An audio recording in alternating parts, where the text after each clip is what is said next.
안녕하세요. 여러분의 매일매일 건강한 습관을 연구하고 제안하는 하루 건강 습관 연구소의 김진아입니다. 속이 쓰리고 소화가 안 될 때마다 습관처럼 드셨던 그 소화제가 오히려 내 몸속에 암 덩어리를 키우고 있었다니. 혹시 나도 하는 생각에 가슴이 철렁하셨을 수도 있습니다. 특히 평소에 위장이 약해서 가방 속에 항상 소화제를 챙겨 다니시거나 집에 대용량으로 약을 사다 두신 분들이라면 더 불안한 마음으로 클릭하셨을 텐데요. 우선 너무 걱정부터 하지 마시라고 말씀드리고 싶습니다. 오늘 제가 준비한 이 시간은 여러분께 막연한 공포심을 주거나 겁을 주려는 시간이 아닙니다.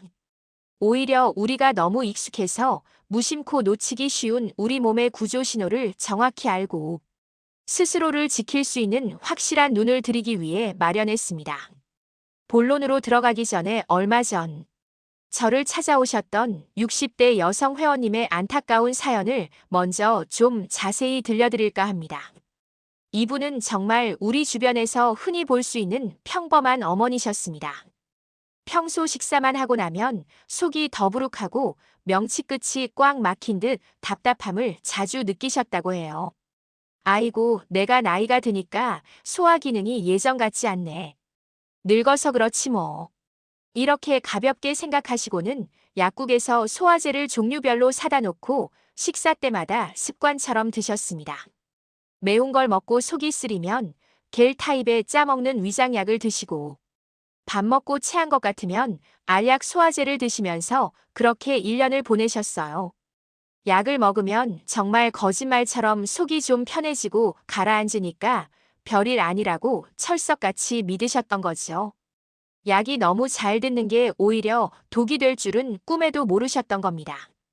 그런데 이상하게도 시간이 지날수록 약효가 떨어지는 것 같고 입맛이 뚝 떨어지더랍니다.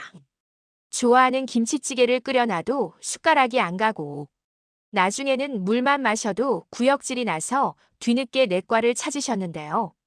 검사 결과 의사 선생님께 정말 청천벽력 같은 이야기를 듣게 됩니다. 환자분 마음의 준비를 하셔야겠습니다. 이건 단순한 위염이 아닙니다. 위암 말기입니다.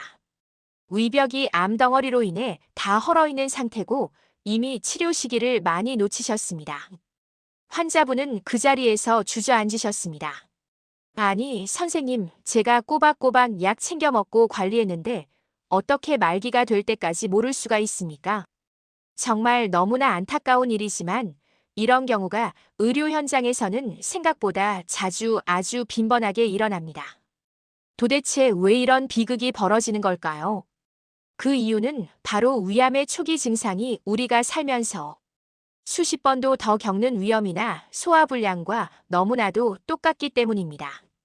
그리고 더 무서운 건 우리가 먹는 소화제가 그 증상을 잠시 덮어버리는 강력한 마취제 역할을 한다는 점입니다. 우리 몸이 통증이라는 신호를 보내는 건 무언가 잘못됐으니 제발 좀 돌봐달라는 절박한 구조 신호입니다. 비유하자면 집에 불이 났을 때 울리는 화재 경보기와 같습니다. 집에 불이 나서 경보기가 삐삐 울리는데 시끄럽다고 경보기 전선만 딱 잘라버리면 어떻게 될까요? 소리는 안 나니까 당장은 조용하고 편안하겠죠. 하지만 그 사이 불은 꺼지지 않고 집 전체를 다 태워버리게 됩니다. 우리가 속이 쓰리다고 원인을 찾지 않고 무작정 소화제나 제산제를 먹는 게 바로 화재 경보기 전선을 잘라버리는 행동과 똑같습니다. 약 성분이 위산을 중화시키고 통증을 잠시 마비시키는 동안 암세포는 아무런 방해 없이 조용히 그리고 아주 거대하게 몸집을 키우게 되는 겁니다. 많은 분들이 여기서 치료 시기를 놓칩니다.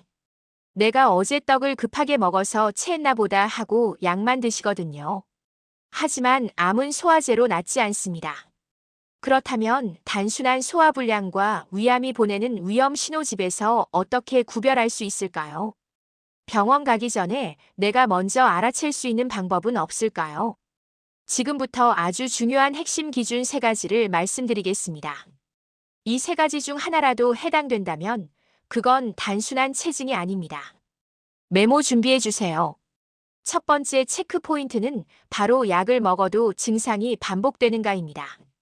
일반적인 위염이나 과식으로 인한 단순 소화불량은 약을 먹고 며칠 쉬면서 죽 같은 부드러운 음식을 먹으면 깨끗하게 낫습니다.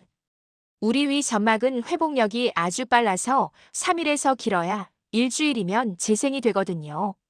소화제를 먹고 2주 정도 지났을 때 속이 편안해지고 더 이상 아프지 않다면 그건 단순 위염일 가능성이 높습니다. 안심하셔도 됩니다. 반면에 위암으로 인한 통증은 다릅니다. 소화제를 먹으면 잠시 괜찮아지는 것 같다가도 약 기운이 떨어지면 통증이 다시 찾아옵니다.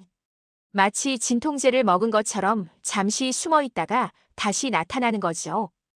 혹은 예전에는 한 알만 먹어도 속이 뻥 뚫리던 약이 이제는 두 알을 먹어도 듣지 않고 여전히 답답하다면 이건 위장이 보내는 아주 강력한 경고입니다. 내성이 생긴 게 아니라 병이 깊어진 겁니다. 2주 이상 약을 먹어도 소화불량이 해결되지 않는다면 내일 당장 병원에 가셔서 내시경 예약을 잡으셔야 합니다. 두 번째 체크 포인트는 소화불량의 느낌이 다르다는 점입니다. 이 부분이 정말 중요한 결정적 차이입니다. 보통 체하면 배가 아프거나 속이 쓰리죠.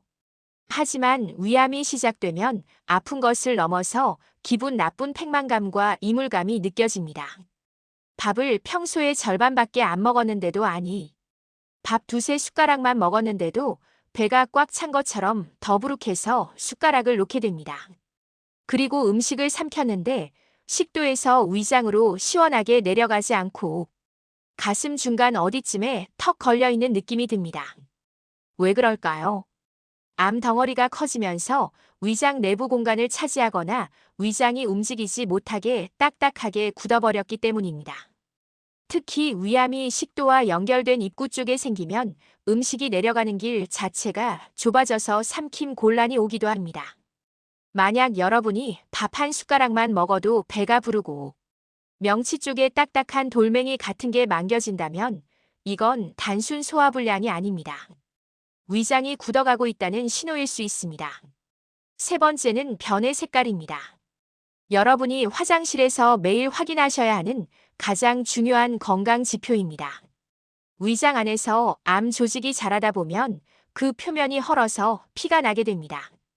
우리가 손가락을 베이면 빨간 피가 나오죠. 하지만 위장에서 난 피는 아주 긴 여행을 합니다. 소장과 대장을 거치면서 소화효소와 만나고 산화되는 과정을 거칩니다. 그래서 항문으로 나올 때는 붉은색이 아니라 아주 검은색, 마치 짜장면 소스나 갯벌의 진흙 같은 색깔을 띠게 됩니다.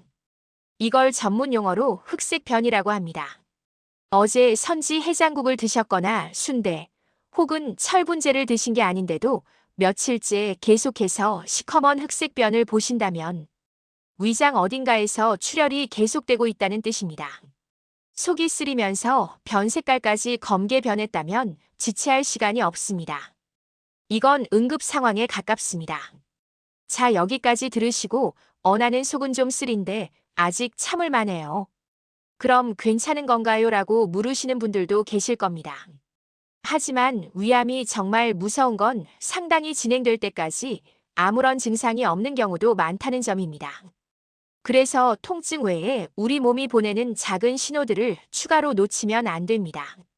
소화불량과 함께 다음 두 가지 증상이 겹친다면 반드시 의심해 보셔야 합니다. 첫 번째는 이유 없는 체중 감소입니다. 다이어트도 안 했고 밥도 챙겨 먹는데 6개월 사이에 34kg 이상 혹은 내 몸무게의 10% 정도가 쑥 빠진다면 위암세포가 내 몸의 영양분을 가로채고 있다는 신호일 수 있습니다. 지방이 빠지는 게 아니라 근육이 빠지면서 몸이 퀭해집니다. 두 번째는 빈혈입니다. 혹시 요즘 들어 앉았다 일어날 때 머리가 핑 돌거나 조금만 걸어도 숨이 차고 얼굴이 창백해지시나요? 위암 조직은 뱀파이어와 같습니다. 우리 몸의 피를 야금야금 가져다 씁니다. 위장에서 계속 미세한 출혈이 생기니까 우리 몸은 만성적인 혈액 부족 상태가 됩니다. 여성분들의 경우 생리가 끝난 나이인데도 빈혈이 생겼다면 위장이나 대장 쪽의 출혈을 반드시 의심해 봐야 합니다. 그렇다면 어떻게 해야 가장 정확하게 확인할 수 있을까요? 정답은 하나입니다. 바로 위내시경입니다. 너무 뻔한 대답이라고 실망하셨나요? 하지만 아무리 비싼 영양제도, 아무리 용한 민간요법도 내 눈으로 직접 보는 것만큼 정확할 수는 없습니다. 많은 분들이 내시경을 무서워하십니다. 굽는 것도 힘들고 혹시 하다가 잘 못 될까봐 겁나고 또 결과가 안 좋을까봐 두려워서 차일피일 미루십니다. 하지만 여러분, 우리나라는 전 세계에서 위암 치료 기술이 1등인 나라입니다. 그리고 만 40세 이상이면 2년에 한 번씩 국가검진으로 위내시경을 무료로 혹은 아주 저렴하게 받을 수 있는 시스템이 갖춰져 있습니다. 위암은 조기에만 발견하면 배를 여는 수술도 필요 없습니다. 내시경으로 암덩어리만 살짝 긁어내는 시술로 30분이면 끝납니다. 완치율이 무려 99%입니다. 감기보다 치료가 쉬울 수도 있다는 얘기입니다. 하지만 귀찮다고 1년, 2년 미루다가 말기에 발견하면 그때는 정말 손을 쓸 수가 없습니다. 마지막으로 위암을 예방하기 위해 오늘 당장 실천할 수 있는 식습관 하나만 처방해 드리겠습니다. 이거 하나만 고치셔도 위장은 정말 편안해집니다. 바로 국에 밥 말아 먹는 습관 버리기입니다. 우리 한국 사람들 뜨끈한 국물 좋아하죠.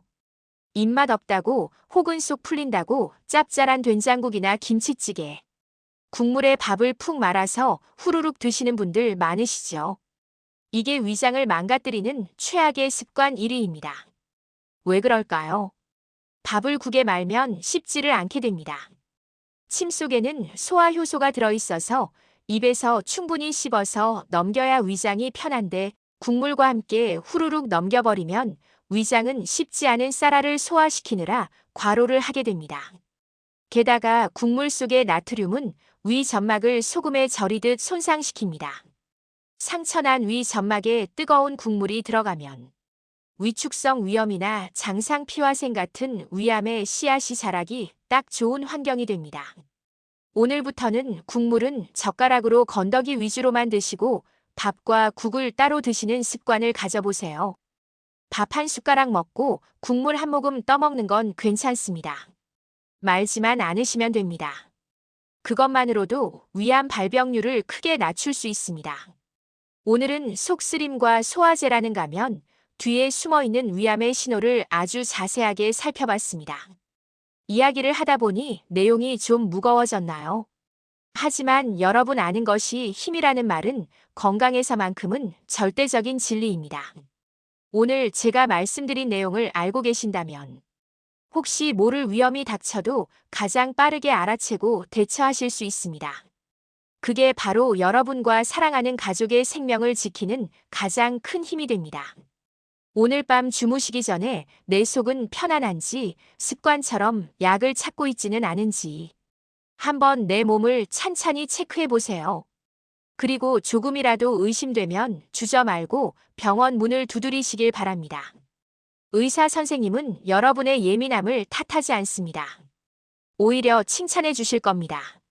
오늘 영상이 도움이 되셨다면 주변에 소화제 달고 사시는 친구분들, 늘 속이 안 좋다고 하시는 부모님이나 가족분들에게 꼭 이 영상을 공유해 주세요. 여러분의 공유 한 번이 누군가에게는 생명을 구하는 동아줄이 될 수 있습니다. 저는 하루건강습관연구소의 김진아였습니다. 다음 시간에도 여러분의 건강한 삶을 위한 실질적이고 알찬 정보를 가지고 찾아오겠습니다. 오늘도 속 편안하고 건강한 하루 보내세요. 감사합니다.